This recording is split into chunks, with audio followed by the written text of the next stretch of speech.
Do you like reading? Me too. My name's Rachel and this is my reading room. Come on in.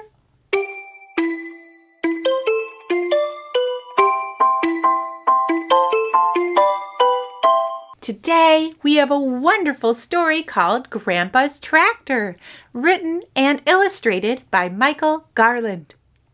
This story is all about a grandpa who takes a little boy to see his childhood farm. Do you want to read it? Well, come on, let's read. Grandpa's Tractor, written and illustrated by Garland.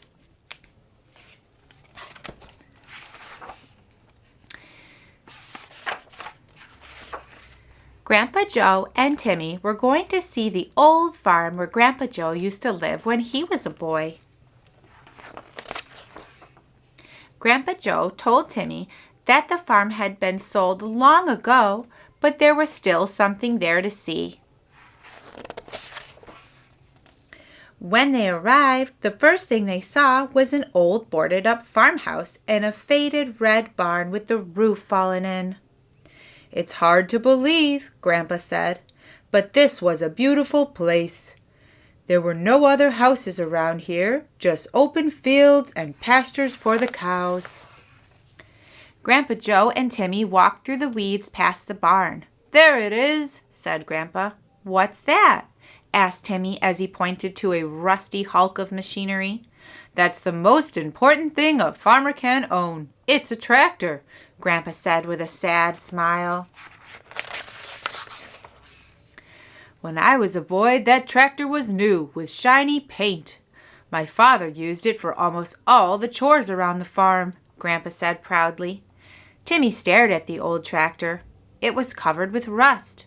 Only a few bits of red paint were left. The tires were flat and saplings were growing out of the engine. "When I was your age, my dad let me sit on his lap and steer the tractor as we plowed the fields," Grandpa said with a happier smile. The more Grandpa Joe talked about the tractor, the more excited he became. "After we plowed, we would plant the seeds for corn or alfalfa to feed the cows."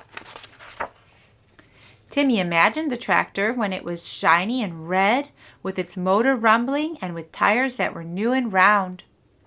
"When it was harvest time, we gathered the corn and hay and stored all of it in the silo for the cows to eat during the winter." Grandpa pointed to the tumbled-down tower that used to be the silo. "In the fall, my father would hitch a wagon onto the back and ride the whole family to the orchard to pick apples," Grandpa laughed. "I would eat almost as many as I picked." By now, Timmy could see the shiny red tractor even though he was standing right next to a pile of rust. "We would load the wagon with our corn and squash and pumpkins and sell them down by the road." Timmy remembered his own mom and dad buying a pumpkin last year for Halloween.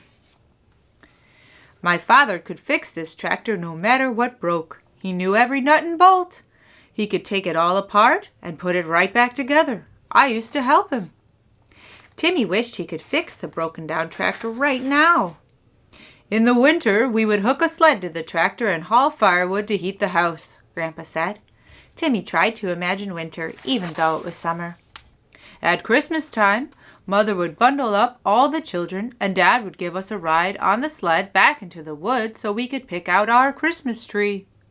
When Timmy looked at the old farmhouse, he could picture the smoke rising from the chimney and the lights from the Christmas tree twinkling through the window.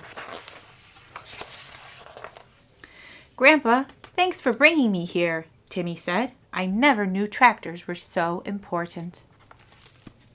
Have you ever been to a farm? I used to be a farmer. It was one of the happiest things I've ever done. Growing food is really important, and if you eat today, you have a farmer to thank. Well, if you liked that story, please be sure to follow and like Read Along with Rachel, where if you have a book, you have a friend, and I'm your friend too. Bye!